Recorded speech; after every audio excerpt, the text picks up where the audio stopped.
នាងខ្ញុំសូមបន្តទូគូទី81ទូគូទី81ខ្សែទឹកខាងក្នុងមានឈ្មោះថាគឿនដែលចូលសែនជ័យបារមីវត្តស្ដៅកន្លែងដែលអញ្ជើញមកពីខាងស្ដៅកន្លែងឯកស្ថានពណ៌លឿងចាស្រស់ស្អាតតែម្ដងទូកខ្សែទឹកខាងក្រៅកំហែងសុរិយាកុមារមហាទេពរបស់រាជធានីភ្នំពេញវត្តគៀនស្វាយក្នុងចាក្បាលកោះមានឯកសន្តានពណ៌ត្រួយជែកខ្ចីចាស្មាឯកចាមានឯកស្ថានពណ៌ក្រហមរំលេចដោយអ្នកអ៊ំកណ្ដាលស្មាទឹមហ្នឹងពណ៌ត្រួយជែកសុភ័ណ្ឌភាពនៃទូកលេខតដែតហើយលបឿនក៏លឿនទៀតប៉ុន្តែឥឡូវនេះឃើញថាខ្សែទឹកខាងក្នុងគឺដែលចូលសែនជ័យបារមីវត្តស្ដៅកន្លែងហ្នឹងចិត្តមកដល់ទីក៏គាត់ប្រឹងណាស់ដែរមិនតាន់ទេព្រោះថាកំហែង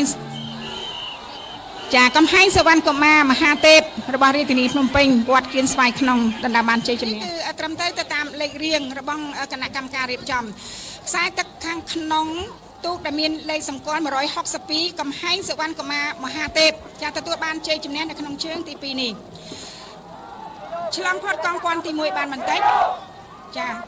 គឺជាទូកគូទី82ដែលជាទូកអ៊ំផ្នែកបរោះទូកអ៊ំផ្នែកបរោះទូកគូទី82